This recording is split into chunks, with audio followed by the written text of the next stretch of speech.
où on veut dénicher l'irrationalité, et en fait c'est irrationnel de mettre du neuro partout. Parce que souvent les gens qui mettent du neuro ne travaillent pas sur ça, n'ont pas fait de neuro. C'est de l'imposture, alors c'est le royaume de l'imposture. J'aime pas juger les gens sur leur intention, je sais pas, Ouais. je suis sûr qu'il y a plein de gens qui mettent neuro et qui y croient, c'est juste que le sujet est complexe. Ouais. Et il y a en neuro, il y a en psycho plutôt, Ouais. un truc qui s'appelle l'effet Dunning-Kruger, c'est que si tu parles d'un sujet, si tu essayes de comprendre un sujet complexe, au début, tu penses que tu l'as compris très vite. Il faut que tu te plonges encore plus dedans pour réaliser que tu l'as pas compris. Et j'ai l'impression qu'il y a beaucoup de gens qui s'arrêtent à la première étape. Donc ils lisent un peu, la sérotonine, la dopamine, il me manque la dopamine, il me manque la sérotonine, qu'est-ce que je vais faire avec ma GABA, etc. Et après, Avec quoi? c'est bon, Avec quoi? GABA c'est un autre neurotransmetteur, lui il n'est pas connu encore. Non, Non, il n'est pas à la mode, faut pas en parler. Ne mettez pas le GABA à la mode, on ne s'en sort même pas avec la dopamine et la sérotonine. Ah, génial. Et du coup... il y a l'ocytocine aussi, on en a parlé. C'était à la mode dans les années 2009. Genre l'arabe, on est en ocytocine, Voilà. parce que je fais toucher. Et donc t'es critique par rapport à ça, pourtant c'est ton truc quand même. Je pense parce que c'est mon truc, je suis critique par rapport à ça. C'est juste que j'en ai bavé pendant 12 ans d'études. Ouais. Et quand tu en baves tellement et que tu comprends pas, en fait, je rencontre des gens qui n'ont pas fait de neurosciences et ils parlent du cerveau comme s'ils le comprennent mieux que moi. Et donc, oui, quelque part, tu peux pas te positionner genre ouais les gars c'est cool, alors que toi tu réalises la complexité du sujet, et après tu tombes sur une page Facebook d'un mec qui te dit le cerveau c'est comme ça, le cerveau c'est comme ci, et tu es genre non. Parce que aussi moi je suis quelqu'un qui aime bien, genre je trouve que c'est la complexité, et chez moi si un jour, peut-être qu'un jour on fera un live chez moi, il y a plein de casse-têtes, il y a plein d'objets démontés et tout, parce que j'aime bien comprendre comment les choses marchent, et si c'est trop facile, c'est moins intéressant. Et j'ai l'impression que c'est comme, le mot est un peu fort, mais c'est comme une insulte pour l'espèce humaine. Quand on dit que genre, en fait, la joie c'est de la sérotonine, le plaisir c'est de la dopamine, le machin, c'est presque humiliant. Est-ce qu'on est tellement comme des basique, animaux, quoi, presque des robots. Non, quoi, mais même les animaux sont plus complexes que ça. C'est-à-dire, c'est tout le monde se marre là. Salut les amis, bonjour. Je suis avec Albert Moukébert et on va philosopher sur les neurosciences. On était en pleine discussion comme d'habitude et je vous vois tous arriver, on vous voit, hein, il vous voit aussi Albert, donc tu connais un peu le principe, tu vois un peu, oui. T'as vite compris. Ouais. Salut, donc dit Sam. Alors il y a tout le monde entier, vous venez d'où les amis? France, Maroc, Tunisie, Bamako, racontez-nous un peu de quelle ville vous venez, qu'on voit un peu l'étendue de... Salut Cécile, salut, bonjour à tous. Attends, je vais partager. Inde, oui, faut que tu partages, voilà.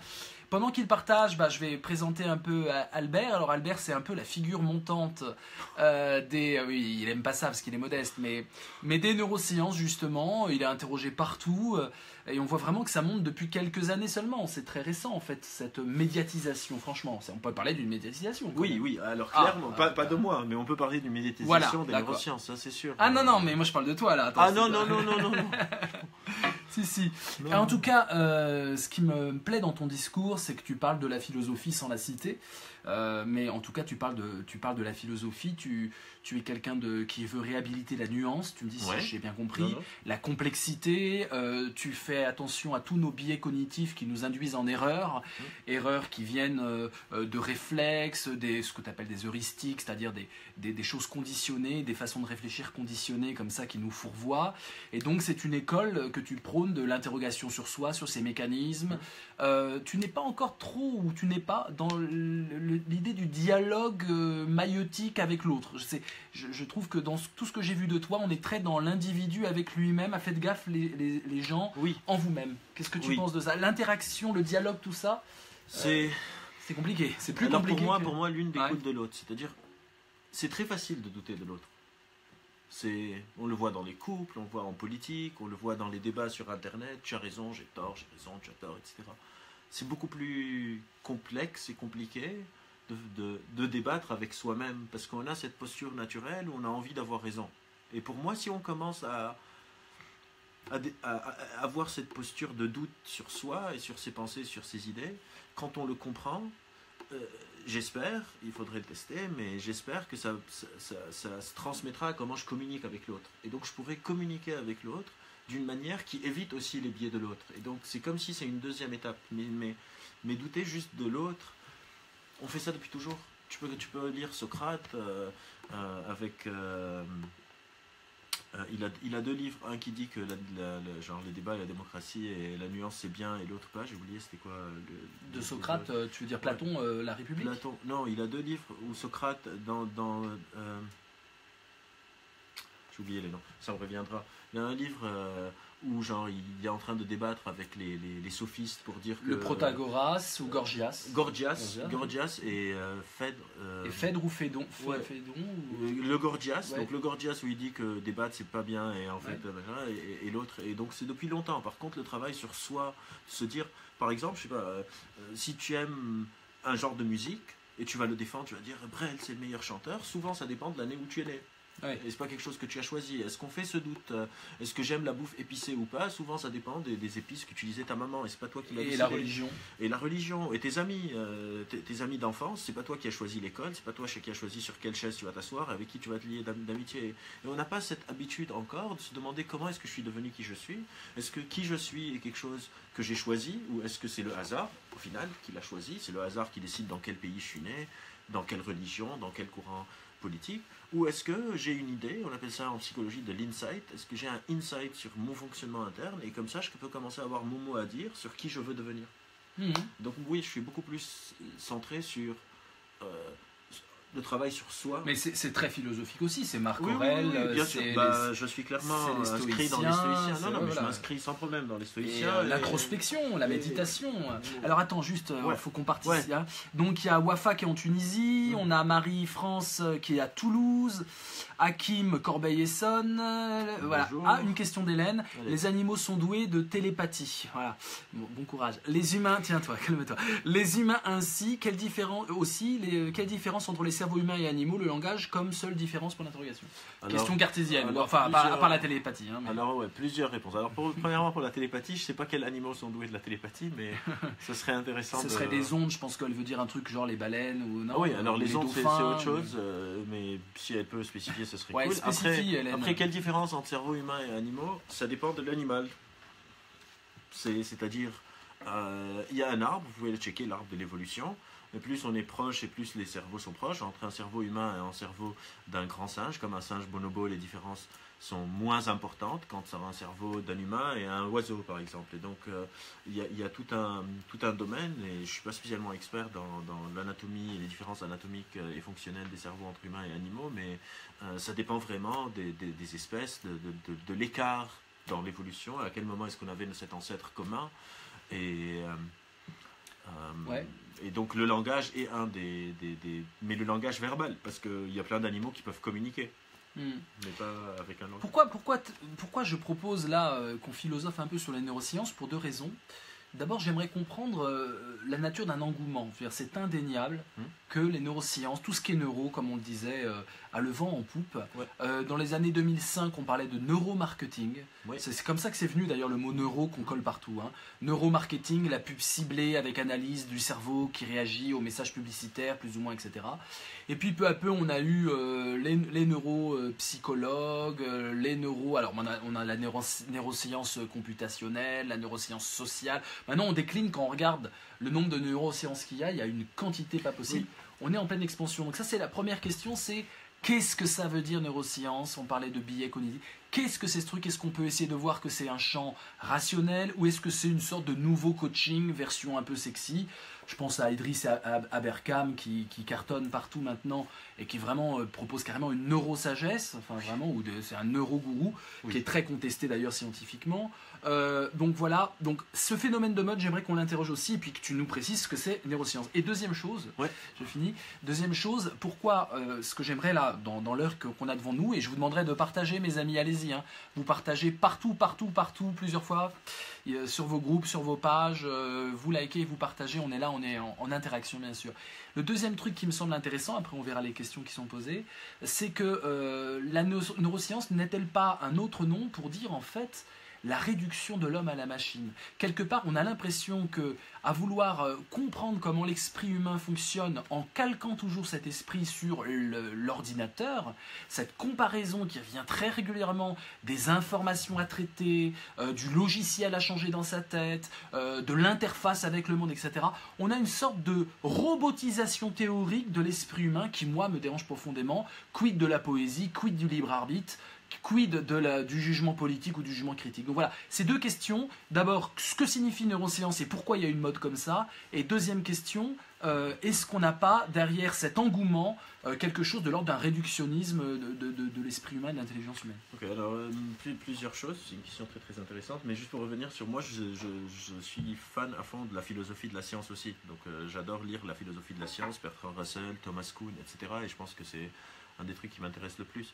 Mais pour revenir à ta question. Tu peux les regarder là directement. Pardon. Non, pourquoi neuro? Déjà, il faut séparer. Il y a des choses qui sont quelque chose qui sont très sérieux, comme les neurosciences, comme la neuropsychologie, comme la neurologie, qu'on connaît tous. Et effectivement, il y a un effet de mode. Pourquoi? Pour plusieurs raisons. Un, ça touche à tout le monde. C'est notre cerveau. Et quand ça touche à tout le monde, ça plaît et ça suscite les fantasmes. Deux, ça a révolutionné un peu l'étude de soi, c'est-à-dire pendant longtemps en psycho, on faisait un peu avec des approximations, avec les avancées techniques, les machines IRM, les EEG, les MEG, donc l'imagerie magnétique, l'imagerie électroencéphalographique, etc. On a pu commencer à observer l'organe qui sous-tend notre esprit. Et pendant longtemps, on a séparé l'esprit du corps. Et là, on est en train de réhabiliter la matière organique qui nous compose. Mais c'est un sujet très complexe et c'est un sujet récent. Et quand il y a dans l'histoire de l'humanité, à chaque fois qu'il y a eu des sujets complexes et récents, il y a eu un mouvement de foule. On peut penser par exemple à la chimie. Quand on a commencé à découvrir la chimie, il y a eu automatiquement l'alchimie avec la pierre philosophale qui peut tout transformer en or, l'élixir de jouvence qui va nous permettre c'est pas l'inverse, c'est pas l'alchimie d'abord qui mène après à la chimie. C'est l'alchimie, c'est un peu la proto-chimie. C'est-à-dire on commençait à comprendre la chimie, mais pas assez pour que ça s'appelle chimie. Et du coup, en fait, alchimie, ça vient de l'arabe. Et al, ça veut dire le en arabe. En fait, c'est alchimia, ça veut dire la chimie. Alchimie, ça veut dire la chimie. C'est juste que... La terre noire. Certains disent que ça vient même de l'Égypte, kémite. Oui, mais genre le al de alchimie, c'est juste un pronom en fait. Et donc, on a souvent vu ça quand il y a eu la révolution industrielle, on a vu avec l'essor de la science-fiction, l'âge d'or de la science-fiction, quand on a commencé à imaginer tout ça. Et c'est la même chose aujourd'hui, c'est juste que c'est encore récent.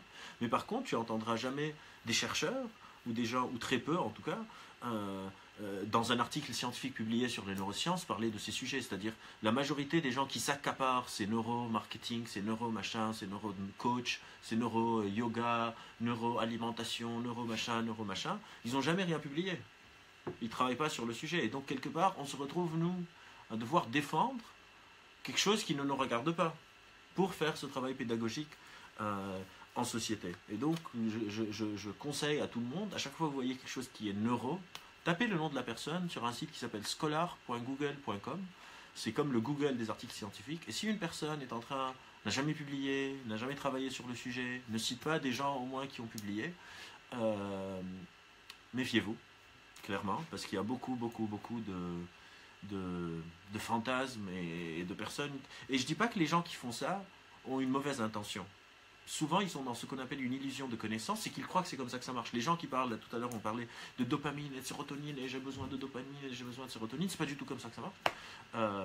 En tout cas, c'est pas aussi simple que ça. Et donc, il y a des gens qui y croient, qui pensent vraiment que moi, je vais ouvrir un truc de neuroméditation pour augmenter la dopamine des gens. C'est pas comme ça que ça marche. Je suis désolé. Ouais. On n'est pas aussi simple. Pour ta deuxième question, là aussi, c'est une distorsion entre la communauté de chercheurs et la population générale. C'est-à-dire, au début de la compréhension du cerveau, dans les années 50 et dans les années 60, c'est vrai qu'on a utilisé des comparaisons entre le cerveau et la machine. Comme si on avait un disque dur, des RAM, un processeur, etc. À l'heure d'aujourd'hui, on sait, et peut-être que ça va te rassurer, on sait que le cerveau n'est absolument pas calcable sur une machine. Nos mémoires ne sont pas dans un disque dur, ils sont probablement un peu partout dans le cerveau. Le cerveau a besoin d'être ce qu'on appelle redondance, c'est-à-dire que si une partie ne marche plus, une autre partie peut prendre le dessus, et donc ce serait complètement un non-sens que ça fonctionne comme un ordinateur. Donc le but des neurosciences, il y a des neurosciences qui travaillent sur la musique, il y a des neurosciences qui travaillent sur la poésie, il y a des neuroscientifiques qui travaillent sur la poésie, des neuroscientifiques qui travaillent sur le libre arbitre. Mais là aussi, il faut séparer ce qui se fait en recherche, c'est moins sexy, et donc les gens ne s'y intéressent pas beaucoup, et les sortes de nouveaux gourous, comme beaucoup de choses que dit Idriss Aberkan, ça vend du rêve. Ça vend du rêve. C'est un peu comme au début de la religion, il y avait un essor. Je ne sais pas si nos spectateurs le savent, mais au début, il y a eu un pullulement des religions. Quand le monothéisme est arrivé, il y a eu Maïmonide et Jésus et plein de gens. Et à chaque fois qu'il y a eu un nouveau truc, il y a des gens qui pensent avoir compris, encore dans cette illusion de connaissance, qui s'accaparent le truc et qui commencent à vendre du rêve aux gens. On va vous rendre de meilleurs joueurs de piano avec un casque EEG, on va vous aider à apprendre à cuisiner, on va vous préparer pour vos rendez-vous. Je vous mettez un casque, vous allez mieux dormir, ça va envoyer des pulsions sur votre cerveau. L'idée de booster le cerveau est une idée... Ça veut rien dire. Ouais, ça veut rien dire. Ça veut rien dire. C'est pour ça que... C'est bien de le dire que ça veut rien dire. Si quelqu'un vous promet de booster vos capacités cérébrales, 99% du temps, juste pour permettre un peu, pour s'il y a quelqu'un qui dit ça et qui s'est mal exprimé, c'est impossible. Notre cerveau, c'est comme si... Quand on a découvert les muscles, il y a eu le même mouvement. Je ne sais pas si tu te souviens, il y a eu des périodes où tu avais des sortes d'engins, par exemple, que tu mets sur ton muscle, et tu dors et ça envoie des signaux électriques, et après tu supposais être genre musclé comme Arnold Schwarzenegger.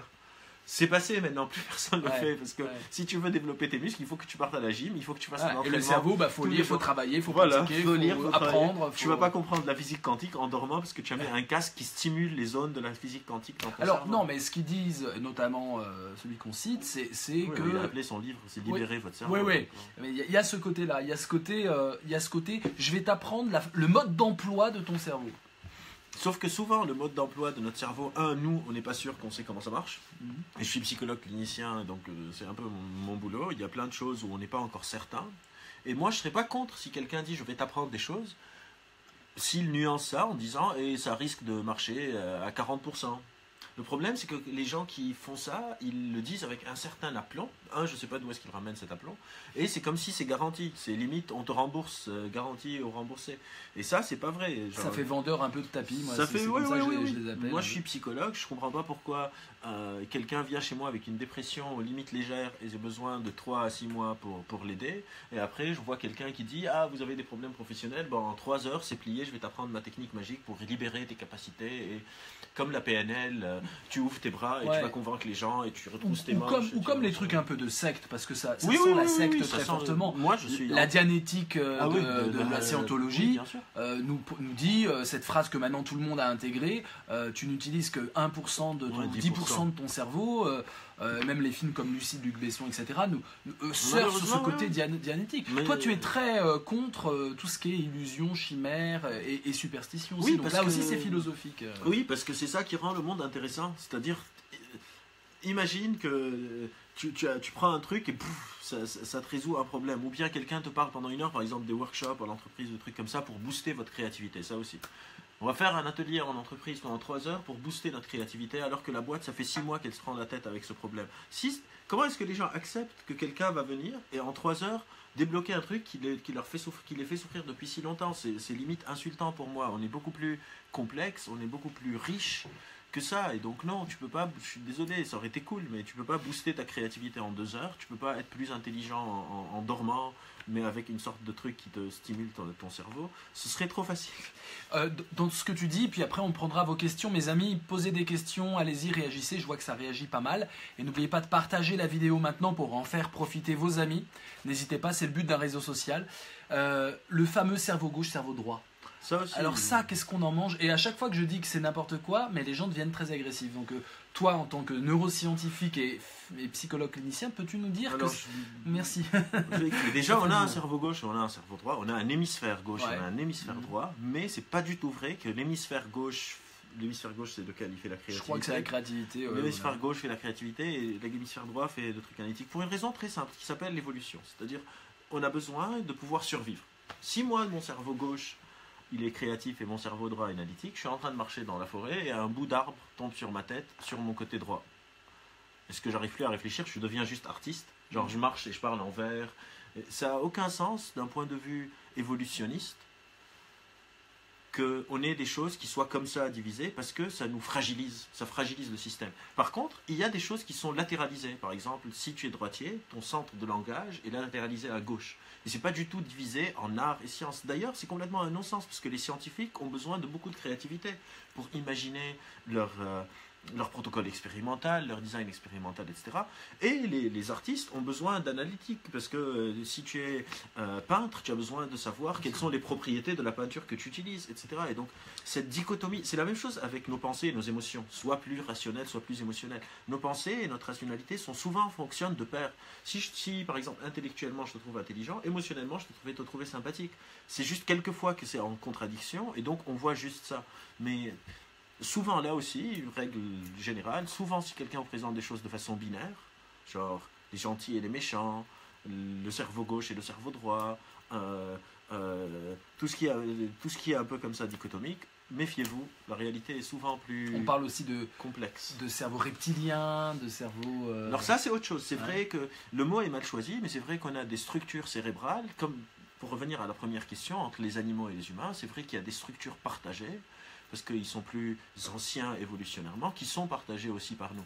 Mais le problème, quand on dit cerveau reptilien, c'est comme si on les hiérarchise. Genre, les reptiles, c'est gna gna, et cerveau mammifère, etc.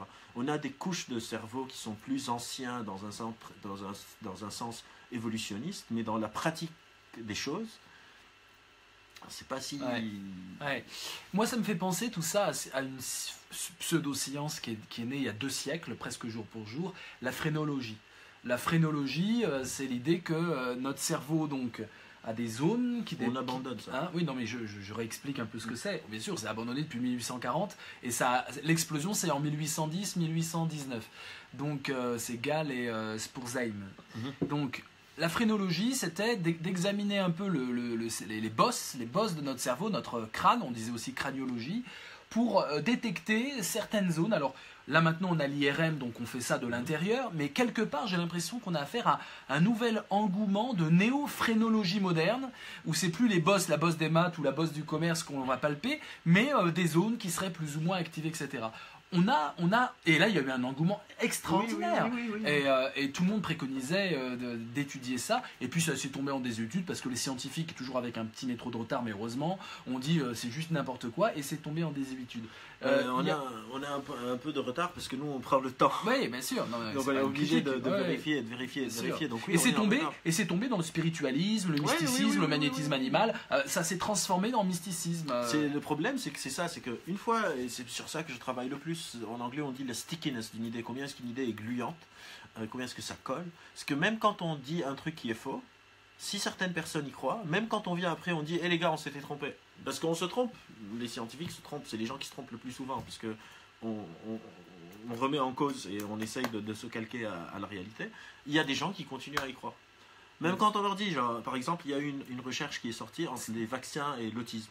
Le mec qui a publié l'article, et il y a un seul article sur le sujet, c'est lui qui a commencé toute cette théorie complètement non fondée, il s'est rétracté. Il a dit, j'avais fait n'importe quoi avec mes statistiques, il s'est rétracté. Et tu as encore des gens... Trop tard. Trop pratique. Parce qu'on a envie de...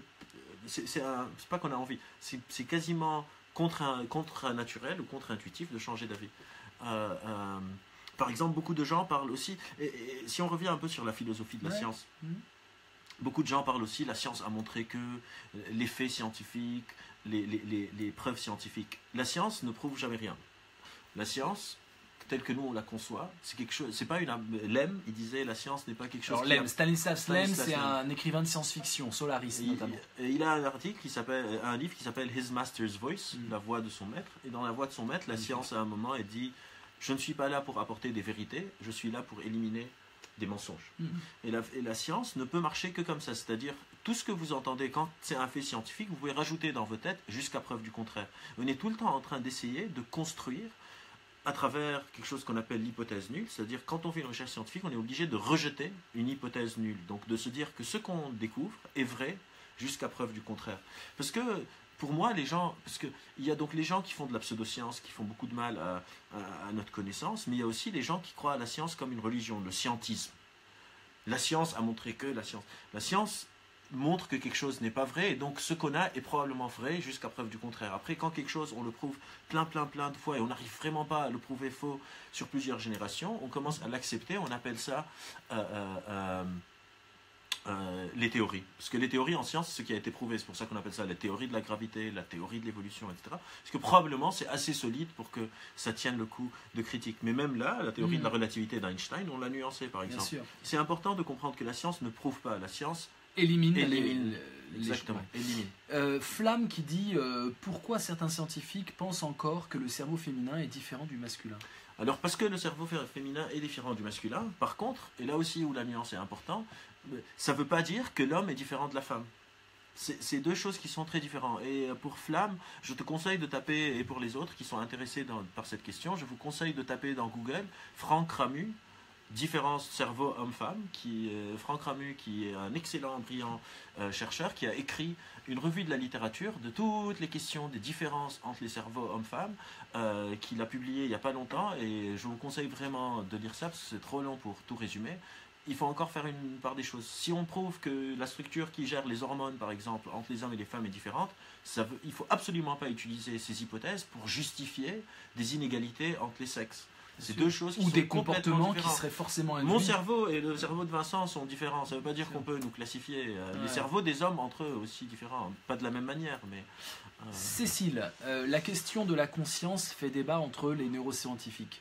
Quel est votre point de vue? Ne serait-il pas temps d'articuler inconscient et conscient? Alors, le problème là, c'est avec les mots. C'est-à-dire, quand je devais dire inconscient, le mot est très connoté par l'inconscient de la psychanalyse, l'inconscient de Freud. Mais en neurosciences, on sait très bien, et on étudie beaucoup, d'ailleurs, la boîte que j'ai fondée, qui est Asma, 3 de mes amis chercheurs sont dans le labo de Lionel Nakache, qui travaille beaucoup sur tout ce qui est inconscient. C'est juste que le mot est chargé négativement, mais donc la conscience est quelque chose qui fait débat entre les neuroscientifiques, pas au niveau de est-ce qu'il y a l'inconscient, est-ce qu'il y a la conscience. C'est comment on essaye de comprendre comment est-ce que la conscience émerge. C'est-à-dire comment est-ce que de la matière organique, donc des neurones et tout ça, me donne l'impression du moi. Mais après, il y a d'autres chercheurs. Ce qu'il faut aussi savoir, c'est que moi, par exemple, je suis expert en flexibilité mentale, biais cognitif, et parce que je suis psychologue, troubles anxieux, troubles pathologiques. Je ne suis pas expert, par exemple, en la différence des cerveaux hommes-femmes, ou l'émergence de la conscience. Et donc, là aussi, c'est important. Ce n'est pas parce que quelqu'un est un neuroscientifique qu'il peut répondre à toutes vos questions sur le cerveau. Et ça aussi, gardez-vous en tête. Ce n'est pas parce que quelqu'un a une recherche en neurosciences, s'il parle d'autre chose, un généraliste, peut-être qu'il ne s'y connaît pas dans un truc hyper spécifique en cardiologie, et un neurologue ne peut pas vous conseiller sur des problèmes dermatologiques. C'est la même chose, il faut aussi se méfier des experts qui veulent devenir experts en tout. Et moi, je suis neuroscientifique, donc je peux répondre à toutes vos questions sur le cerveau. C'est pas vrai, j'ai des ébauches, parce que j'ai dû faire un tronc commun, et après je me suis spécialisé. Et donc, pour revenir à cette question, on est en train de travailler sur l'inconscient, on est en train de travailler sur l'émergence de la conscience. Je vois pas qu'est-ce que vous vouliez dire par pourquoi on l'avoue pas. On l'admet, c'est juste pas l'inconscient de Freud où il y a l'éros et le thanatos et notre inconscience des pulsions de mort et de sexe. C'est pas vrai. Notre inconscient dans les neurosciences, c'est juste toutes les opérations qui se font automatiquement. Ouais. Et après, on vous envoie la réponse, on vous dit voilà la question, c'est ça. Oui, on a. Après, on a. Non, ne t'inquiète pas, on va voir ça en détail. Parce que j'ai vu, il y a une sorte de follow-up, mais je l'ai raté. Follow-up, ouais. Une question sur les hommes-femmes. Oui, il y en a plein. On va voir. Ok. Bah, tu peux, vas-y, non, si tu as envie. Pendant qu'ils cherchent, j'attends vos questions, mes amis, n'hésitez pas, sur ces fameuses neurosciences. On a aussi tout un truc dans les neurosciences, dans le fantasme lié aux neurosciences, puisque notre sujet c'est philosophie des neurosciences, entre fantasme et responsabilité. J'aimerais qu'après on parle de responsabilité, mais pour continuer sur le fantasme, on a aussi cette idée du mensonge qu'on peut détecter. Cette idée un peu proche de la prestidigitation, c'est Paul Ekman qui a développé ça avec cette idée que les expressions du visage n'étaient pas culturelles, mais qu'elles trahissaient des émotions de base dans toutes les cultures. On a la colère, le dégoût, la peur, la joie, la tristesse, la surprise, le mépris, puis il en a rajouté d'autres par la suite. Donc c'est le conseiller de la série Lie to Me. Oui. Série qui a donc Qui est popularisé... très cool, la série. Qui est très cool, qui a popularisé ses thèses partout. On détectait si l'autement en fonction de ses micro-expressions. Et puis évidemment, c'est rejeté parce que c'est une théorie qui n'a pas de preuve scientifique. Donc on a affaire à, encore une fois, cette idée de cette idée, finalement, on voit bien que dans le fantasme des neurosciences, il y a aussi le fantasme de pouvoir contrôler l'autre, contrôler la parole de l'autre, la véracité de l'autre. C'est quelque part un truc de contrôler la relation. Il y a un truc de contrôle de la relation. Alors, par exemple, cette question, je peux y répondre parce que j'ai fait ma thèse en utilisant les micro-expressions d'Ekman. J'ai rencontré... Sur le regard, sur la fuite du regard. Sur la fuite du regard, face à des visages émotionnels donc, qui font le dégoût. Dans les phobies sociales. Dans les phobies sociales. Et donc, j'ai eu la chance de rencontrer Paul Ekman. Ah oui. Ça s'est pas très bien passé. Ah oui, pourquoi? Raconte, c'est marrant. Parce que moi, je fais mon boulot parce que je suis vraiment intéressé par comprendre les règles qui régissent les lois naturelles. J'ai pas... C'est quasiment naïf. C'est quasiment naïf. Pourquoi je l'ai fait? J'aime bien comprendre comment ça marche. Et le problème avec Paul Ekman, c'est que son truc de détection des mensonges, il a vendu ça, par exemple, la police israélienne pour que dans les aéroports, etc. Et ça marche pas du tout. Les gens payent des millions. Donc quand dans les aéroports. Oui, dans les aéroports pour détecter s'il y a quelqu'un, etc. Et il avait que des faux positifs. Il disait oui. Et les gens allaient l'arrêter et le mec était stressé parce que, par exemple, il avait une phobie des avions. On essaye depuis toujours, depuis l'aube des temps, et tu le sais parce qu'on en a parlé beaucoup en philo, de trouver des raccourcis pour avoir des réponses. On est obstiné par ça, on veut pouvoir convaincre les gens, tout ce qui est persuasion, c'est la même chose, c'est détecter le mensonge ou persuader les gens. On veut les techniques secrètes, genre les power poses par exemple, les poses de pouvoir de la PNL. La meuf la femme qui a publié l'article a rétracté son étude. Elle a dit les effets des power poses ça ne marche pas, ça existe pas. Donc en gros c'est un article qui était sorti que si par exemple je me mets comme ça, je suis plus convaincant. Si je retrousse les manches, j'envoie une image plus... Et donc la PNL, la programmation neurolinguistique, a repris ces choses. Là je suis en refus de l'autre, voilà, là je suis hyper ouvert. Exactement, et là c'est là. Donc si vous êtes en négociation, ouvrez les bras. C'est un succès etc. fou en entreprise. C'est fou en entreprise. La dame qui a fait cette recherche, donc qui est l'experte sur le sujet, c'est rétracté. Vous pouvez taper son nom, je peux vous envoyer la référence. Dis-le. Et je me rappelle plus de son nom, mais on va le mettre. Et les gens continuent à y croire parce qu'on a envie de cette baguette magique et on n'aime pas être renvoyé à l'idée que non, la vie des fois c'est dur, il faut travailler. Il faut faire des exercices, il faut des fois aller en thérapie. Il faut être en vraie empathie avec l'autre et pas imiter l'empathie. Et pas imiter l'empathie. Des fois, vous n'allez pas convaincre quelqu'un. Si vous avez un mauvais produit, vous n'allez pas utiliser une technique magique pour arnaquer les gens. Et si vous avez un bon produit, mais les gens n'ont pas envie de l'acheter, ils n'ont pas envie de l'acheter. Vous allez faire mieux, quoi. Il y a des méthodes d'influence. Il n'y a pas une baguette magique. C'est-à-dire, il y a des choses. Il y a des méthodes. D'ailleurs, les mentalistes, tout ça, utilisent ça en bien disant sûr, c'est un cadre ludique. C'est pas un cadre scientifique. Bien sûr. Moi, un de mes hobbies, c'est les tours de magie. Je pourrais vous en faire un si vous voulez. Ah bah oui. Et j'étudie la magie pour ça. Et il y a un de mes magiciens préférés, c'est un magicien qui s'appelle Teller. Il n'a pas de prénom, il s'appelle juste Teller, américain, qui fait un show avec Penn, son partenaire, qui publie des articles scientifiques sur les neurosciences de la magie. Je vous conseille aussi d'aller le lire pour voir comment est-ce qu'on peut manipuler, mais ça n'a rien à voir avec les promesses magiques de ça. Après, ça ne veut pas dire c'est ce que faisait Majax, qui a beaucoup lutté contre les pseudosciences, justement. Exactement. Gary Huller et autres, qui démasquaient, avec son truc qui démasquaient les charlatans. Autre chose, dans les neurosciences, il y a une question aussi de la mémoire. Je pense à Brenda Milner ou à Handel Tulving sur cette idée de mémoire procédurale, mémoire épisodique. Et ça, on en est où? Et est-ce qu'on avance sur la mémoire? Quel est le champ des neurosciences qui avance le plus là scientifiquement? Alors ça dépend parce que là encore c'est très vaste et je ne peux pas prétendre me connaître dans tous les champs des neurosciences. Moi je suis neuroscientifique cognitiviste et donc je travaille sur tout ce qui est autour de la cognition. Par contre sur la mémoire par exemple il y a de grandes avancées qui ont été faites par Suzanne... Ça va me revenir sur par exemple les faux souvenirs et l'importance de ne pas se fier à juste un témoin oculaire au niveau de la loi, parce que des fois aussi ça fait tomber des lois, par exemple sur la manipulation que les marketeurs utilisent. Si vous allez maintenant dans un supermarché, vous allez voir le prix au kilo, Parce qu'il y a des gens qui faisaient format familial, mais au kilo c'était plus cher. Et donc on a découvert, c'est un biais cognitif, donc ce sur quoi je travaille pour protéger les gens. Donc au niveau de la mémoire, c'est très compliqué. On arrive à peu près à comprendre l'encodage et la restitution. On ne sait pas c'est où encoder, on ne sait pas encore comment ça marche. En tout cas, moi, je ne suis peut-être pas aussi à jour dans ces recherches-là. Et où il se passe plein de trucs très intéressants de ce que je connais en autisme, pour les troubles du développement. Et aussi ça va paraître un peu bizarre, mais c'est juste pour que peut-être les gens vont réaliser combien on est encore au début de cette aventure au niveau des mesures en neurosciences. C'est-à-dire, on est en train de se questionner si les mesures qu'on a, ce qu'on voit en IRM, ce qu'on voit en EEG, ce qu'on voit en MEG, EEG un peu moins, mais en IRM fonctionnel en grande partie, est-ce qu'on est sûr que comment on interprète le résultat? Et bon, il y a tout un débat aussi sur la philosophie, quelque part, des mesures en sciences et en neurosciences. Et c'est ça qui est un peu rageant, c'est que nous, on est en train de se demander si même nos outils de mesure sont fiables, et les gens, ils courent avec tout. Ils courent. Mais c'est lié aussi à l'époque, c'est-à-dire qu'on est à l'affût de la nouveauté. Même les fake news qui se présentent comme nouvelles, on les diffuse, on veut du buzz, et donc c'est cette appétence de la nouveauté. Or, dans les champs scientifiques où il y a de la nouveauté, que ce soit les études sur le cosmos, sur la matière ou les neurosciences, eh bien on sait qu'il y aura du buzz. Donc il y a ce côté d'infotainment des scientifiques quand même.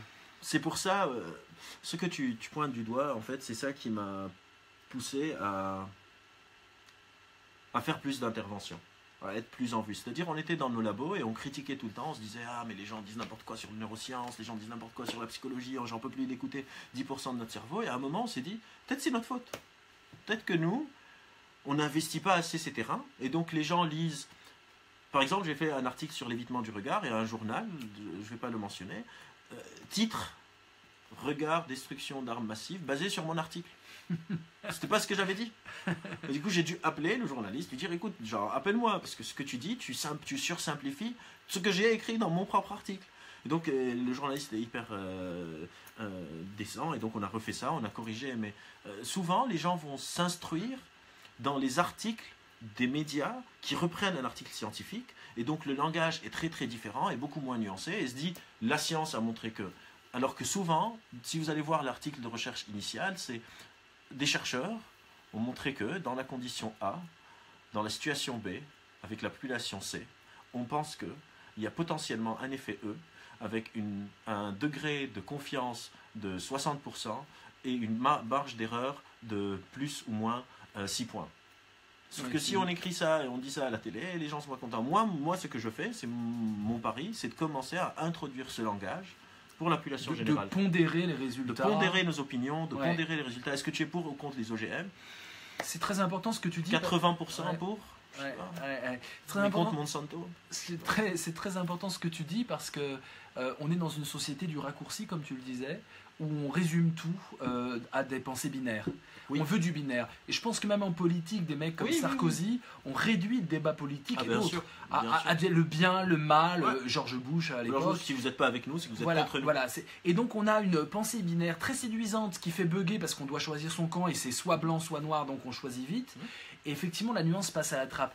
Est-ce que tu penses que la philosophie serait un moyen, ou les neurosciences seraient un moyen de réhabiliter la nuance et la complexité? Est-ce que tu penses que les gens ont soif de complexité, ou au contraire c'est très dur et c'est un combat peut-être perdu? Je pense que les gens ont soif de ce à quoi on les habitue. Moi aussi, toi aussi, on a tous soif de ce à quoi on est habitué. Et moi, quand je commence à dire je vais parler de complexité et tout ça, les gens me disaient non mais Albert, ça va pas plaire, c'est trop compliqué et tout ça. Et franchement, ça fait maintenant 4 ou 5 ans que je tourne un peu partout en France et dans le monde à parler de choses complexes, à expliquer le nom et les gens adorent. Et j'espère qu'on va y arriver. Je pense pas que c'est le domaine des neurosciences, parce que je pense que la philo est très utile. Par contre, on parle de neurosciences, mais en fait, ce dont on parle depuis le début, c'est pas vraiment les neurosciences, c'est ce qu'on appelle les sciences cognitives. C'est le grand champ qui inclut les neurosciences, la psychologie clinique, la psychologie sociale, la psychologie évolutionniste, etc., etc.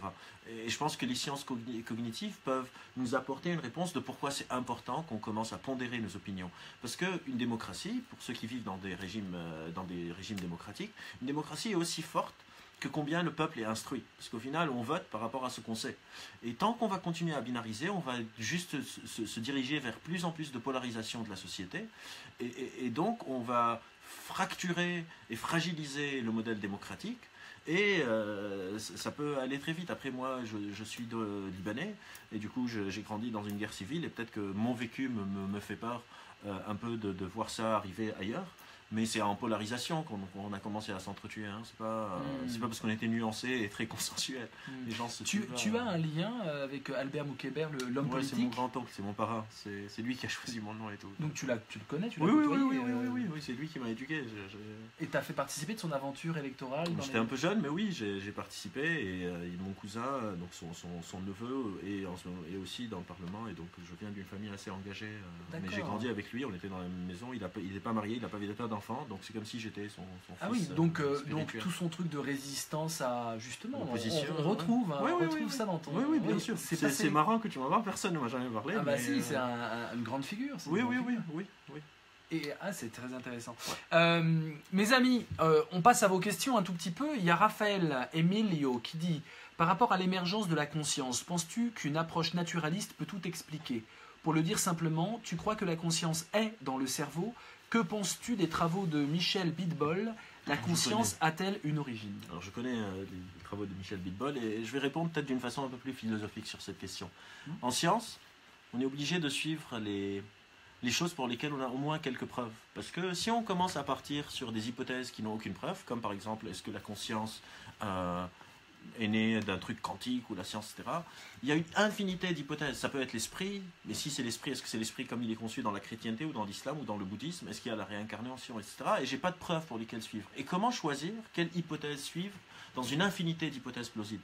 Vu que notre temps sur la Terre est un peu limité, j'essaye moi de poursuivre ces chemins sur lesquels on a quelque chose sur lequel se tenir. Et donc, pour l'instant, moi je pense qu'une approche naturiste peut tout expliquer, mais peut expliquer la question de la conscience, peut-être pas encore avec nos moyens de bord, mais par contre, sur les travaux par exemple de Michel Bidbol, pour moi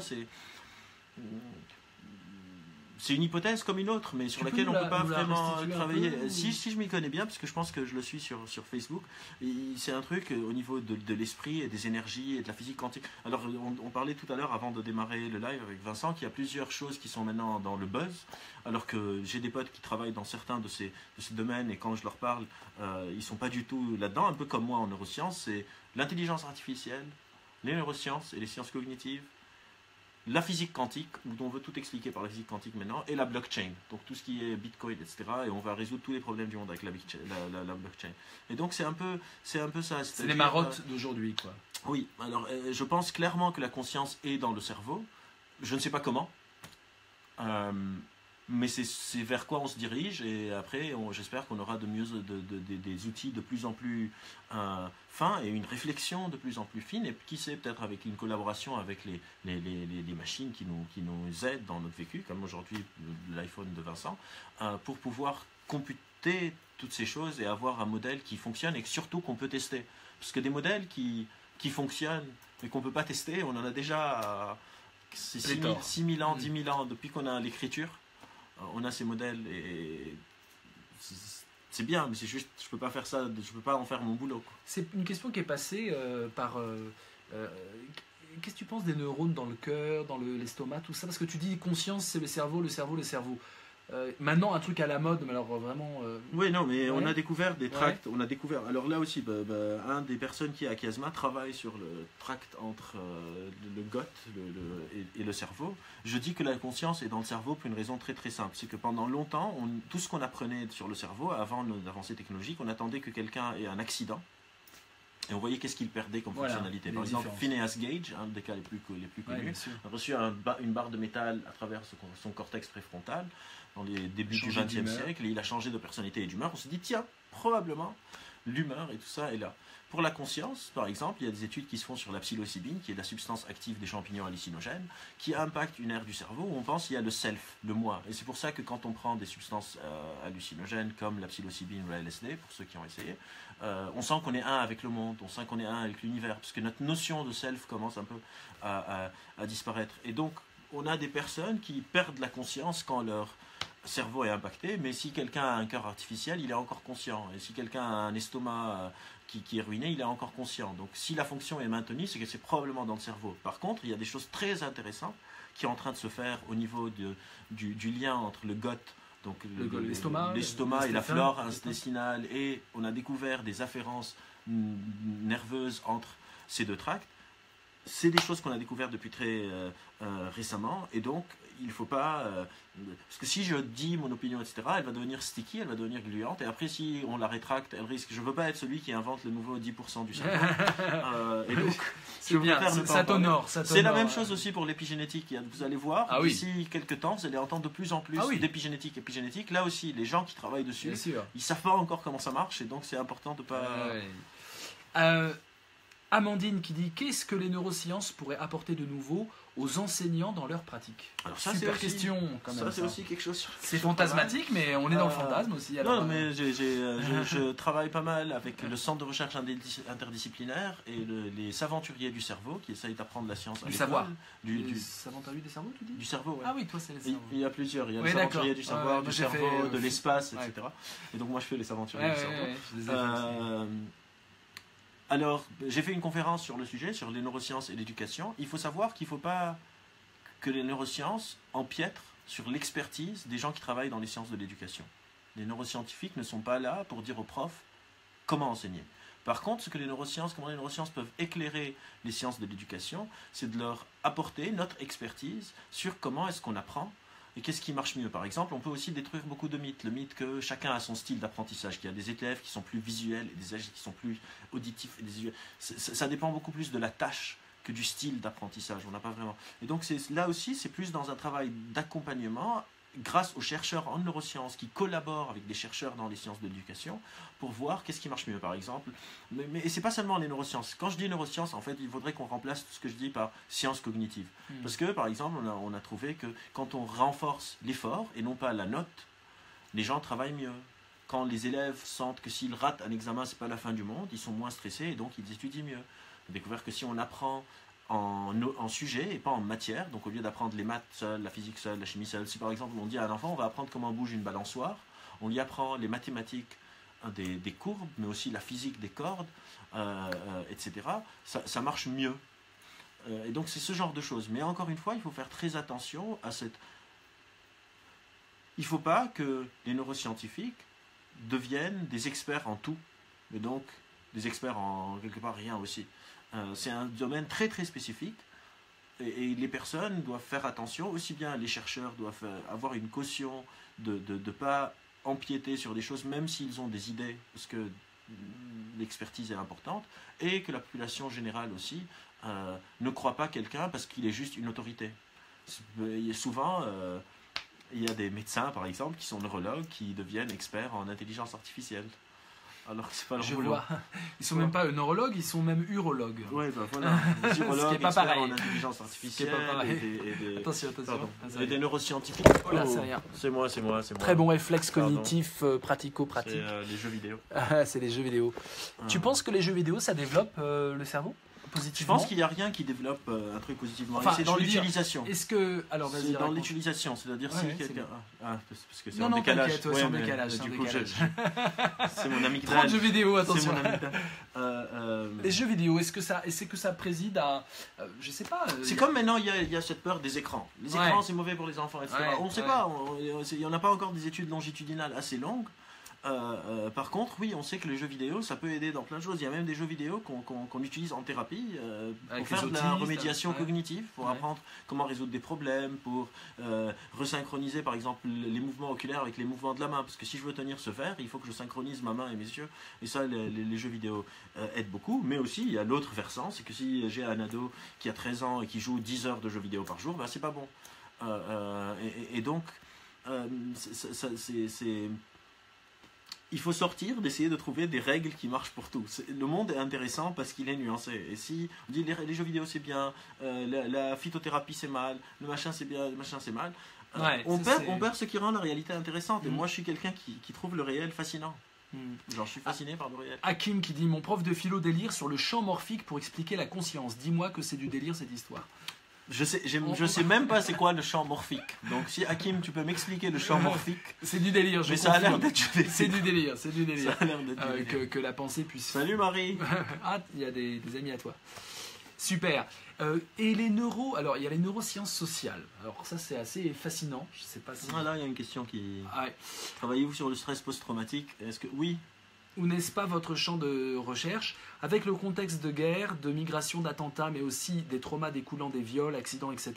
Si oui, que pensez-vous des personnes qui se basent sur l'évacuation ou la résolution du trauma par le corps, somatic experience, EMDR, psychotraumatologie et Alors, plus très des bonne question. psychothérapies. Je ne sais pas s'il y a des étudiants à moi qui sont là, c'était le cours d'il y a 3 semaines. Alors, il y a des techniques qui s'appellent l'exposition mentale, et ça marche plutôt bien en PTSD, donc le syndrome de stress post-traumatique. Par exemple, si on parle de l'EMDR, il y a une phrase qui résume très bien l'EMDR, on ne va pas rentrer dans le détail parce que c'est quand même assez pointu, c'est que ce qui marche dans l'EMDR, on le savait déjà. Faut que tu nous résumes. Alors l'EMDR, c'est une thérapie qui s'appelle Eye Movement Desensitization Reprocessing. En gros, c'est une thérapie où vous allez bouger les yeux vite en faisant de l'exposition mentale pour dépasser un trauma. Donc vous allez revivre le trauma petit à petit pour le dépasser. C'est de l'exposition, c'est un peu comme ça qu'on fait la phobie. Donc moi j'ai fait ma thèse sur la phobie sociale, on faisait des exercices d'exposition, de prise de parole en public, etc. Dans le MDR, ce qui marche dans le MDR par exemple, c'est l'exposition. Les mouvements des yeux, ça n'a pas d'effet, c'est comme un gadget. C'est comme si je vous dis en fait, ce verre, il peut vous aider dans votre mal de dos. Vous me dites, ah bon, comment? Je vous dis, si vous mettez ce verre sur votre tête et que vous le gardez en équilibre, vous n'allez plus avoir mal au dos. Ce qui est vrai, parce que pour tenir le verre sur ma tête, j'ai besoin d'avoir le dos redressé. Par contre, le verre, il fait rien. C'est le fait de redresser mon dos. J'aurais pu mettre mes lunettes ou une boîte de Kleenex. C'est un peu le même principe pour le MDR. C'est-à-dire que tu veux dire que les yeux, ça compte pas, mais par contre, le processus...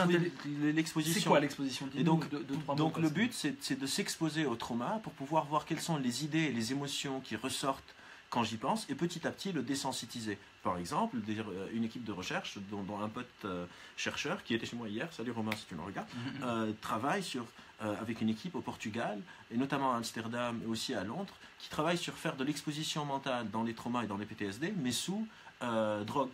Par exemple, sous MDMA, donc ce qui est appelé comme ecstasy, des doses, dans des protocoles très cadrés, parce que quand on est sous cet état alterné de conscience, le souvenir est moins agressif et donc on peut mieux, plus facilement se familiariser avec et donc dépasser un peu ce trauma. Donc une sorte d'apprivoisement du souvenir traumatique en fait, de réappropriation de ça, de l'intégration dans sa propre vie. En fait, à chaque fois qu'on se souvient de quelque chose, on est en train de réécrire la situation et on invente une grande partie de nos souvenirs. Je suis venu là dans le métro, si je ferme les yeux et je pense à mon chemin de métro, je vois des gens, ils ont des visages, ils ont des habits, je suis en train de les inventer. Parce que c'est pas important quand j'étais dans le métro, mais je vais pas fermer les yeux et voir une rame vide parce que c'est pas cohérent. Je vais pas fermer les yeux et voir des gens à poil parce que c'est pas cohérent. Je vais pas voir des gens sans visage parce que c'est pas cohérent et donc je l'invente. Et donc le but c'est de réinventer un peu ces souvenirs d'une manière qui soit moins traumatique. D'accord.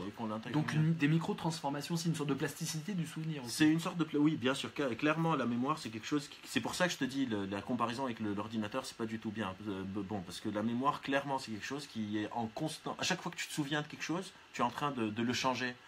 Un peu ou beaucoup selon Alors, finis ton idée sur les écrans. Tu avais lancé un truc sur les écrans.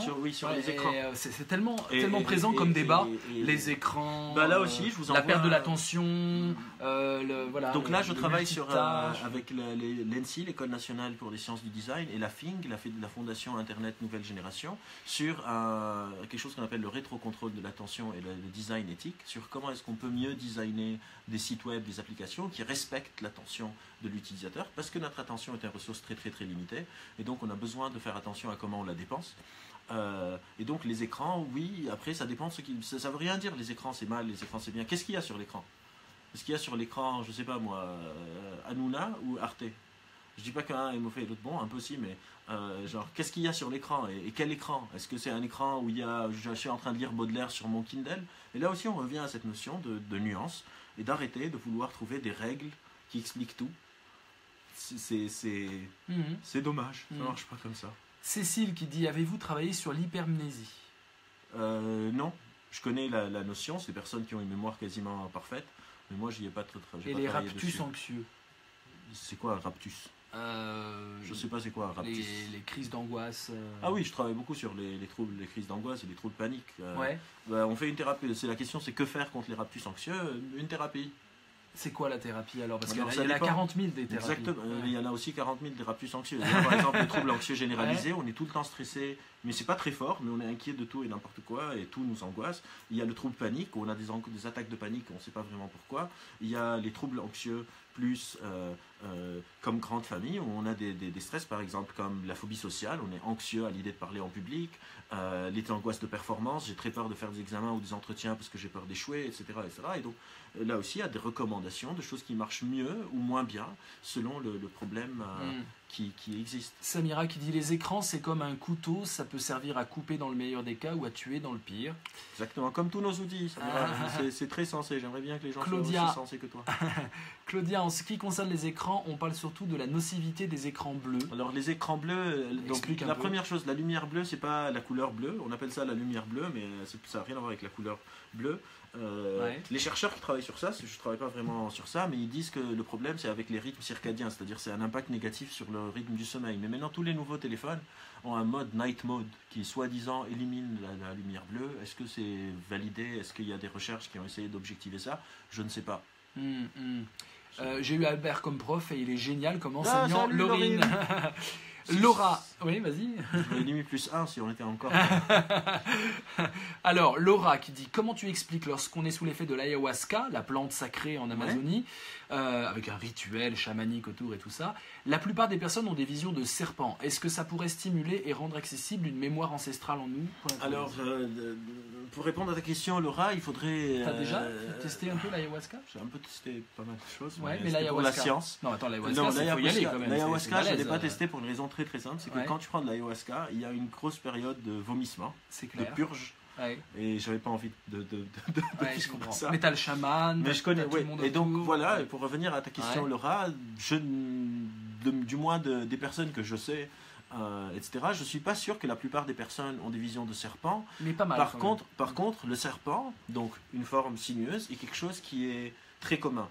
Et là, on est, je pense, dans ce qu'on appelle des biais de confirmation. C'est-à-dire un trip d'ayahuasca, ça dure entre 6 et 8 heures. Et donc, entre 6 et 8 heures, à un moment ou à un autre, tu vas penser à ce genre de choses. Et donc, si on crée quelque chose, probablement la majorité des gens qui prennent de l'ayahuasca aussi sentent qu'ils sont avec leur environnement. La majorité sentent qu'ils ont des révélations. La majorité sentent qu'ils ont compris des choses qu'ils n'ont jamais compris. Ça ne veut pas dire que c'est faux. C'est juste qu'il faut faire attention à comment ça marche. Et surtout, la suite de la question, c'est est-ce que ça veut dire qu'on est en train de se connecter à un truc ancestral? Moi, j'ai une explication beaucoup plus simple pour pourquoi on a tous souvent, par exemple, pourquoi est-ce que les gens qui font des expériences de near-death experiences, des expériences de mort imminente, voient des tunnels blancs, etc. C'est juste qu'on n'est pas si unique que ça. Par exemple, si là, il y a 62 personnes, si vous pouvez penser, pour les gens, du moins, qui sont plutôt de culture un peu européenne, parce que c'est culturel aussi. Si vous pouvez penser à un outil, à une couleur, il y a à peu près probablement 60 ou 70 d'entre vous qui ont pensé à un marteau rouge, 60-70%.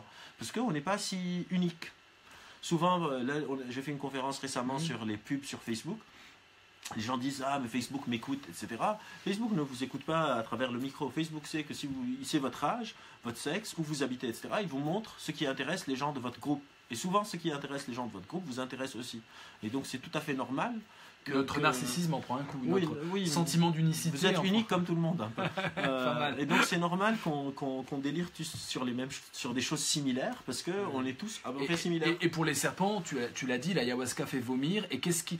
Et on a l'impression que tout est vivant, donc c'est très facile, le serpent étant visqueux, gluant et pouvant être en filament, c'est très facile d'imaginer qu'on vomit des serpents. Christine qui dit le MDR m'a sauvé, et c'est très bien, et je ne suis pas en train de dire que le MDR c'est mal, je suis juste en train d'expliquer comment ça marche et qu'est-ce qui marche, mais tant mieux pour vous, je suis content. Ils sont super actifs là, vous vous réveillez à fond là, vous êtes nombreux, il reste un quart d'heure donc on va aller vite, n'hésitez pas à poser des questions, on répond très vite. Quelle est la réalité selon vous, ce qu'on nomme la précocité? Quelle réalité aurait selon vous ce que l'on nomme la précocité? Alors il y a des personnes qui sont précoces, je suis désolé mais il y a très peu de chances que ce soit votre fils ou votre fille ou vous-même, parce que tout le monde pense que leur enfant est précoce, le nombre de fois, genre, que ce soit ma soeur, mes cousins, tout le monde, dès qu'ils ont un gosse, ils me disent mon gosse je pense qu'il est précoce. Oui, c'est clair. Il y a quelque chose dans l'humanité qui s'appelle la distribution normale. C'est une courbe de Gauss qui fait comme ça. Vous pouvez taper sur Google. Et en gros, il y a quelque chose, un concept super magique qui s'appelle la moyenne.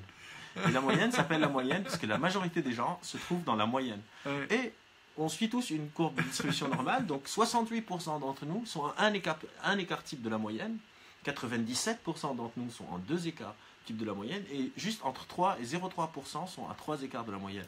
Donc la précocité, ça existe, mais c'est hyper rare, et surtout beaucoup d'enfants précoces font ce qu'on appelle une régression à la moyenne, c'est-à-dire à 6 ans, ils sont plus intelligents que leur père, et quand on arrive à 15, on se normalise, et c'est très bien. Il y a une dictature de l'excellence, spéciale. de la performance. Ne tombez pas dedans. La moyenne, c'est quelque chose qui est très reposant et qui est très bien. Et lâchez les enfants. Si votre enfant a une note au-dessus de la moyenne, 2 notes, genre quelques points au-dessus de la moyenne de la classe, hein, pas de 10 sur 20, au-dessus de la moyenne de la classe, c'est très bien. Si votre enfant a une note en dessous de la moyenne de la classe, c'est aussi très bien. C'est normal, c'est qu'il est dans la moyenne. N'ayez pas peur. Ouais. Tu parlais de magie, alors là c'est fascinant parce que j'aime bien que tu puisses avouer entre guillemets un truc qui justement essaie de subjuguer, de fasciner, d'éblouir, et toi évidemment j'imagine que tu l'abordes un peu avec ton œil de scientifique, non? Alors moi j'ai commencé à être intéressé par la magie parce que j'aime bien comment les choses marchent et pour frimer. Ouais. Je suis très. Ouais, c'est très bien. J'ai fait la paix avec le sujet. Non, mais c'est bien. Et donc, c'est voilà. effectivement... Après, quand j'ai commencé à travailler sur les biais, je me suis dit, tiens. Alors, les biais, il faut que tu nous expliques. Donc, ça fait 40 fois que tu dis alors, billets. les biais, j'ai fait plein de billets, vidéos sur le c'est sujet. pas 2L-E-T, hein, c'est billets B-I-A-I-S. Exactement. Billets Parce que notre cognitifs. cerveau, pendant longtemps, on pensait que nous étions ce qu'on appelle Homo economicus, qu'on est des êtres rationnels. Et on a découvert que pas du tout.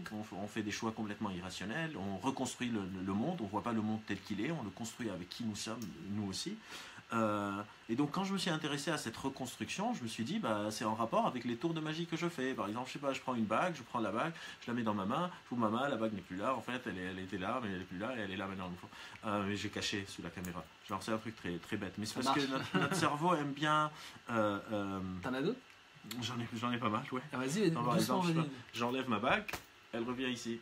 Waouh! Et tout ça, c'est parce que notre cerveau est un conteur d'histoires qui aime bien raconter. J'ai rien des compris. histoires. Bah, c'est bluffant, c'est vraiment bluffant. On a envie que tu le fasses 5 fois pour analyser le oui, truc. je sais.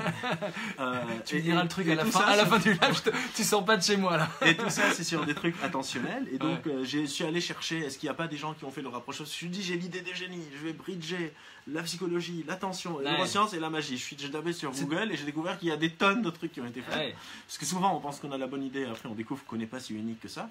T'étais dans la moyenne. Et donc, j'étais dans la moyenne, exactement, et c'est très bien, et ça me va très bien d'être dans la moyenne. Ouais. Et donc, je suis allé... lire la littérature, et c'est comme ça que je suis tombé sur Taylor, et j'espère un jour pouvoir le rencontrer. Et donc effectivement, la magie utilise beaucoup de ces comment notre cerveau va se raconter des histoires pour créer des gaps que la personne utilisant les biais cognitifs, utilisant ou bien les biais cognitifs ou les biais attentionnels ou le fait qu'on veut se raconter des histoires ou bien de la manipulation avec on appelle ça des sleight of hand, des manipulations avec les mains, pour que l'autre se raconte une histoire qui est différente de la mienne. Il y a des gens qui le font pour du bien, il y a des gens qui le font pour de l'arnaque, comme les gens qui parlaient avec les morts, qui profitaient de la souffrance, tout ça. ou bien dans les rues. Moi j'habite à Montmartre, tous les jours, rue Steinker, qui a le Bonto. Ah oui, les trois trucs avec la boule dedans. Si vous pensez que vous pouvez gagner au Bonto, vous ne pouvez pas gagner au Bonto. Ah oui, pourquoi? Ne jouez pas. Ouais. Alors d'abord, il y a un truc tout simple, c'est qu'il vous donne de l'argent. C'est-à-dire que c'est qu'il te dit allez vas-y, prends 50 € et joue mon gars. Si ça vous intéresse le Bonto, il faut comprendre que quand vous voyez un mec qui fait du Bonto, il y a avec lui au moins 6 complices. Ouais. Les autres qui font semblant de jouer et de gagner plein d'argent. C'est pas des touristes, c'est pas des gens qui sont en train de gagner, c'est ses potes. Ouais. Et surtout, vous ne pouvez jamais gagner. Pourquoi? Parce que 1, ils ne vous laissent pas. 2, si vous gagnez, c'est pour que vous rejouiez. 3, si vous gagnez, vous rejouez, vous essayez de regagner, ils vous tabassent. C'est pas une blague. Ouais. La meilleure façon pour gagner au Bonto, c'est de ne pas jouer. Ouais. Jamais. Dans aucun pays. Mais attends, il y a quand même un truc. Il y a de la manipulation. En fait, au début, il l'a fait de façon très très simple. Ouais. Donc, par exemple, c'est comme si je vais refaire le truc de ma bague. Je mets ma bague dans cette main. Elle est où la bague? Et vous dites, putain, c'est complètement con. Et après, une fois que vous allez payer, il vous fait aller où la bague? Et ça devient quasiment du hasard, sauf que... et donc, ça marche plus. Et donc, il faut juste pas jouer. Très intéressant. Cécile, la précocité est liée à une caractéristique neurophysiologique chez 2% de la population mondiale. Elle ne disparaît pas à l'âge adulte. Alors, effectivement, c'est 2%. Donc, on est dans l'extrême. La 3e écart type d'une distribution normale. C'est juste que les gens pensent que c'est genre 50%. Mais oui, oui, bien sûr que la précocité, je ne suis absolument pas en train de dire que la précocité n'existe pas. C'est juste elle est beaucoup moins répandue que ce qu'on croit. Ouais. Dans la magie, vas-y, quoi. Hakim il dit j'ai essayé de refaire ton tour de magie, j'ai failli me casser le doigt avec ma bague. À ne pas faire. Et ma bague chez est vous. normale, hein, c'est une bague, c'est Oui, pas oui, la bague. Hein, la bague je elle constate. est, Ta bague me fait penser à une question qui n'a pas été posée. Et il reste 5 minutes, les amis. Posez toutes les questions à Albert, allez-y, il est là, il est disponible, il est super sympa. Profitez-en. Moi, j'ai une question simple. La bague, il y a des symboles dessus? Elle a une histoire, cette bague? Ma bague, oui. Tu peux nous la raconter? Ouais. Ma bague, elle tourne et elle est Elle faite de tourne, rouage. Elle est Elle est géniale. faite de rouage. Ah oui. Et je me la suis offerte à Ouais. mes 30 ans, donc il y a maintenant 5 ou 6 ans, oui 5 ans, Ouais. 5 ans et demi. Et c'est juste que j'aime beaucoup les rouages, parce que ça me rappelle de comprendre comment les choses marchent. Très beau. Et aussi, c'est un toc, un tic, je peux la faire tourner comme ça. T'as des tocs? J'ai pas de toc. T'as des- J'ai pas de toc handicapant. On a tous des tocs. Ouais. J'ai pas de toc handicapant. Par exemple, Ouais. hier, je faisais un apéro chez moi et mes potes ont ouvert le frigo. Ils ont remarqué que genre j'avais les canettes de Coca, les canettes d'Orangina. Ouais, les hyper canettes- bien rangé. Alors que je suis très bordélique, mais c'est juste que je m'amusais à faire ça. Les tocs, les vrais, c'est si vous ne faites pas la compulsion ou l'obsession, l'acte obsessionnel que vous avez, vous pensez que quelque chose de très très grave va arriver. J'ai pas ça, mais des fois quand je marche dans la rue, j'ai pas envie de marcher sur les traits ou je saute sur les passages cloutés. Mais si je suis en retard, je marche dessus, je m'en fous. Et donc c'est plus du jeu. C'est très important Qu'est-ce de qui jouer t'a dans la vie. amené aux neurosciences? Pourquoi t'as pas Le été tenté hasard. par la politique, toi? Parce que Avec je l'histoire suis... du Liban, Bah avec oui. la guerre, le sang, les morts. Parce que je voulais comprendre comment est-ce que les gens peuvent faire la guerre. Ouais. Et du coup, j'ai fait de la psycho et les neurosciences, je suis tombé dedans et c'est vraiment honnête par hasard. Je faisais mon stage à la Pitié-Salpêtrière et avec le professeur maintenant, Antoine Pellissolo, à qui je dois beaucoup. Donc, si quelqu'un connaît Antoine Pellissolo, si vous pouvez lui Sûrement, il transmettre, y aura quelqu'un. transmettez-lui tout mon hommage. Et qui m'a dit, tu as fait un doc de bio, tu t'y connais un peu en techno, parce que j'ai travaillé aussi en informatique avant et tout ça. Il y a un Tu sais master quoi de neurosciences, ça t'intéresse? J'ai dit ok. Et après mon master, il m'a dit, il y a une chance d'avoir une bourse, que tu veux présenter? J'ai dit ok. Et j'ai adoré ça. Et surtout, dans mes études de psycho, je trouvais que la psychologie n'était pas assez convaincante pour expliquer le développement de l'appareil psychique humain. Je suis absolument pas convaincu par les théories de la psychanalyse. Et donc, je me suis dit, peut-être qu'en neurosciences, je vais avoir un peu plus de réponses. Et t'en as eu? J'ai eu plus de questions. Mais c'est cool. Ouais, c'est Genre, cool. c'est des questions plus intéressantes beaucoup de fois. Ouais. Raphaël qui dit hypnose ou auto-hypnose, sont-ce des manipulations du cerveau ou est-ce arrangé dans les neurosciences? Alors c'est arrangé dans les sciences cognitives, clairement, l'hypnose et l'auto-hypnose, mais pas l'hypnose de stage, pas l'hypnose de show. L'hypnose, ça marche plutôt bien pour certaines choses, beaucoup bien pour d'autres, comme par exemple ça marche très bien pour la douleur, pour l'anxiété. L'auto-hypnose, ça marche très bien pour dormir. C'est clairement dans les sciences cognitives, c'est des techniques qu'on apprend, que vous allez apprendre avec un psychologue clinicien ou avec certains sophrologues qui ont fait aussi des études de psychologie. des choses comme Ericksonienne, ça. la meilleure hypnose ou... Alors l'hypnose ericksonienne, le problème de l'hypnose ericksonienne, c'est qu'il y a uniquement Erickson qui la faisait vraiment bien. Elle est très difficilement transmissible. Et donc Chez c'est Stoff a écrit des plus, beaux trucs. c'est plus de l'hypnose basée sur la respiration et la méditation et des choses comme ça. Et ça marche bien. Comment lutter contre les dérives sectaires qui utilisent souvent les billets dont vous parlez?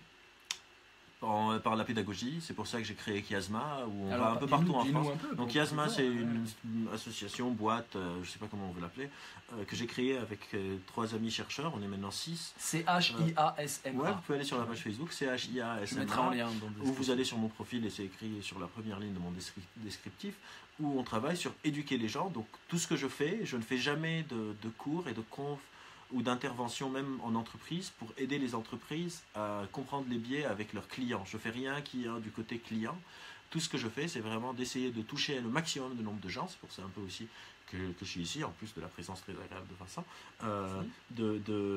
d'éduquer les gens sur ces biais et surtout aussi, par exemple, Mariam Chamat, qui est avec moi à Chiasma, travaille avec le gouvernement sur la modernisation de l'action publique, sur comment faire des lois qui protègent les citoyens de ce genre de choses, comme inscrire le prix au kilo et d'autres manipulations qui peuvent se faire. Parce que clairement, il y a des dérives, pas seulement sectaires, qui utilisent souvent ces biais, il y a des dérives aussi identitaires, des dérives économiques, des dérives de marketing, où on est en train d'abuser de nos ressources limitées attentionnelles ou de nos ressources intellectuelles ou rationnelles limitées pour nous embourber. Par exemple, on parlait du Bonto. Le Bonto utilise beaucoup, par exemple, l'effet de groupe. on voit beaucoup de gens qui gagnent et on se dit on va gagner. Après les gens commencent à fermer le cercle sur vous. Vas-y, essaye, je vais te tenir le verre pour qu'il ne le touche pas, etc. Je vais mettre le pied sur le verre, etc. etc. J'espère vraiment que les gens qui font du Bonto dans mon quartier ne voient pas ça, parce que ils vont me tabasser quand je rentre. C'est très intéressant. Dans ta vision du monde et de l'évolution du 21e siècle, tu es optimiste. Quels sont les combats à venir, à ton avis? Tu parlais de trucs identitaires, c'est vrai qu'il y a une sorte de repli identitaire assez fort. Pour moi, les conflits, alors il y a les conflits auxquels je participe et les conflits que je pense sont très importants, mais auxquels je ne participe pas en tout cas activement. Les conflits auxquels je participe, c'est le développement de l'esprit critique. Il va y avoir de plus en plus de fake news, il va y avoir de plus en plus de bulles, les fameuses bulles, et on a besoin de collaborer et d'avoir un socle commun de réalité. Si chacun commence à avoir sa réalité, ça va très très mal se passer. Alors la bulle, c'est s'enfermer dans de l'autoréférence. Oui, et donc c'est un défi très très important. On a besoin de recréer un socle commun de la réalité. Pour les défis qui ne me touchent pas spécialement à moi, mais qui je pense sont les plus importants, il y a le défi du climat. C'est un risque, on appelle ça species extinction level, qui risque l'extinction de l'espèce. Et donc c'est hyper Là, important. Tu penses que les neurosciences peuvent participer à un mouvement d'écologie? Peut-être dans la pédagogie, mais non, on ne va pas faire en sorte que les neurosciences font tout. Ils n'ont pas vraiment grand-chose à faire là-dedans.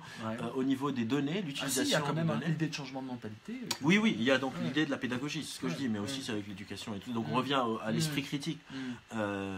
Les données, qui va gérer nos données et comment, avec tout ce qu'on voit sur Facebook et tout ça, donc tout ce qui est la vie privée, l'équilibre entre le privé et la sécurité. Et le reste, je pense, c'est des défis qu'on a depuis l'ère des temps, les trucs identitaires, les trucs de racisme, mais justement sur ces défis, le truc de la place de la femme dans la société, etc. Mais Albert, sur ces défis, on a vu quand même par les derniers attentats terroristes que ça passe par de la manipulation mentale quand même. Ah oui, bien sûr. Donc là, est-ce qu'il y a quelque chose à voir? Par exemple, un truc tout simple, j'ai fait déjà un philo live sur la déradicalisation, comme on l'appelle entre guillemets. C'est un échec pour l'instant, on n'arrive pas à trouver des solutions là-dessus. Est-ce que toi...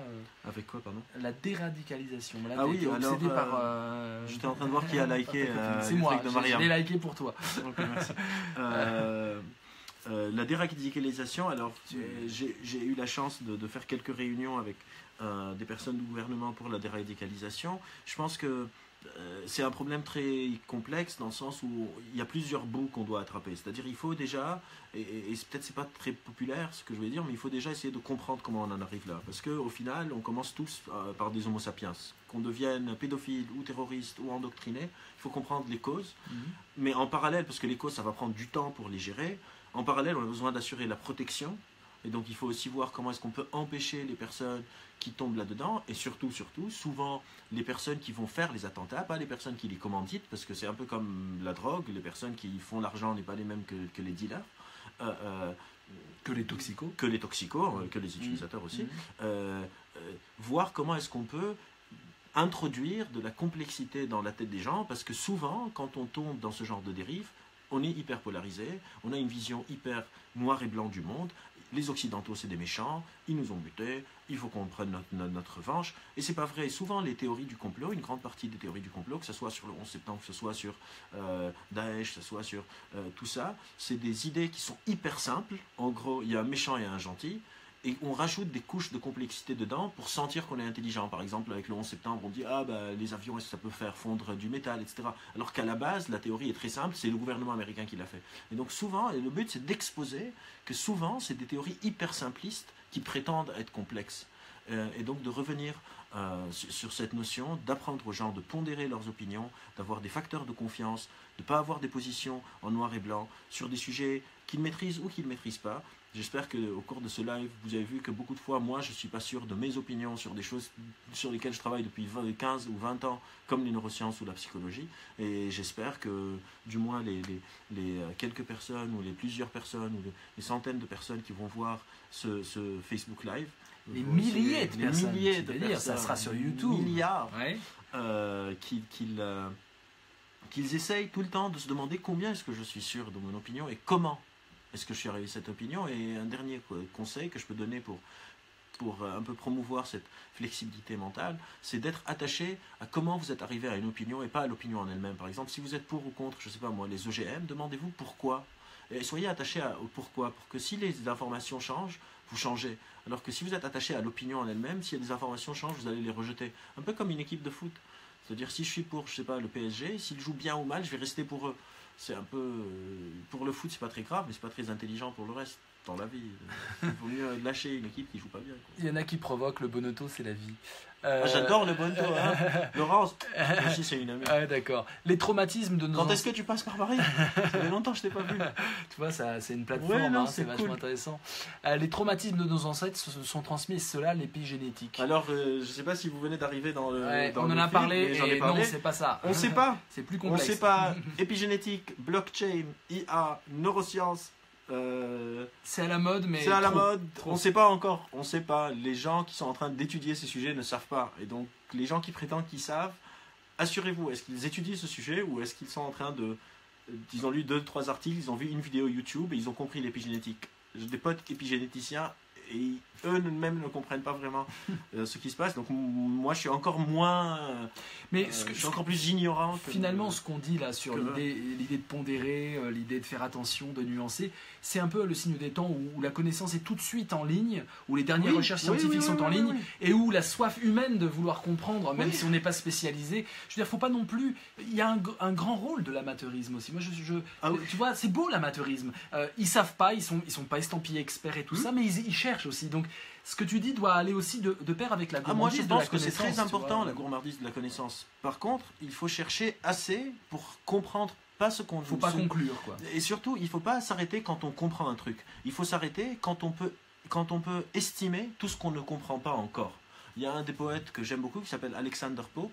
Il a écrit un poème sur le sujet de la connaissance. Je vais vous le paraphraser parce que il est en anglais. Et il dit la connaissance, c'est quelque chose qui est très dangereux parce qu'un peu de connaissance enivre l'esprit. Ça nous donne l'impression qu'on a tout compris. Et c'est qu'en s'abreuvant à flot qu'on retrouve notre santé mentale, notre saneness. Belle image, très belle image. Et c'est ça le problème dans l'amateur, c'est que on est en train de s'arrêter trop tôt. Donc un amateur va regarder une vidéo YouTube sur la physique quantique, il va se dire j'ai compris le entanglement quantique ou j'ai compris le principe d'incertitude de Heisenberg. Et il faut se pousser beaucoup plus, aller confronter les formules et tout ça pour réaliser tout ce qu'on n'a pas compris encore. Le problème aujourd'hui, c'est que toutes les personnes sont en train de s'arrêter dès qu'ils sentent qu'ils ont compris. Il faut continuer encore plus, jusqu'à ce qu'on puisse estimer qu'est-ce qu'on n'a pas compris encore. Quand vous commencez à estimer dans un domaine ce qui reste à comprendre, c'est là où ça commence à devenir intéressant. Super. Écoute Albert, on pourrait continuer longtemps, il y a encore des questions. En tant que neuroscientifique, que pensez-vous de l'antispécisme? Voilà, le classement des espèces, et voilà. Joël de René qui est hyper affirmatif sur l'épigénétique. On va taper Joël de René dans Scholar et on va voir s'il a publié. Comme ça, on aura vas-y. appliqué une fois. Test en direct. Je vous le filme. Je vous le filme. Donc, scholar.google.com. On va aller voir. Qu'est-ce qu'il ouvre? Donc, Alors, comment s'appelle? Joël de Rosnay. Rosnay. On va voir sur quoi est-ce qu'il travaille. C'est là. Rosnay. Donc, il a un livre, Le macrocosme vers une vision globale. La révolte du prolétariat, je ne sais pas c'est quoi le but du lien avec l'épigénétique. Ouais. Les nouveaux travailleurs du savoir, rien à voir avec l'épigénétique. Intelligence économique, rien à voir avec l'épigénétique. Ouais. Le cerveau planétaire, rien à voir avec l'épigénétique. Non. Le macrocosme, encore une fois, rien à voir avec l'épigénétique. Et donc, on va se dire que, a priori, on va juste être épigénétique. Et là, il n'y a plus rien de Rosnay. Et donc, moi, je dirais que si Joël de Rosnay est René est très affirmatif sur le sujet, j'aimerais bien savoir à partir de quoi.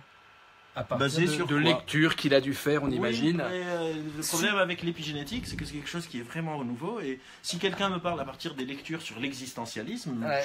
ok. Si Ouais. quelqu'un me parle à partir de ces lectures sur le mouvement des planètes, ok. Quand quelqu'un parle de ses lectures sur la physique quantique ou l'épigénétique, un peu moins ok. Belle démonstration, et c'est pas de la magie mes amis, c'est de la philosophie comme on l'aime, c'est-à-dire ancrée dans le quotidien, le vivant et l'avenir. Merci Albert, c'était un régal. On se refait un live quand tu veux, Quand tu je veux, viendrai avec chez plaisir. toi, voir ton Avec bordel en plaisir. rangée.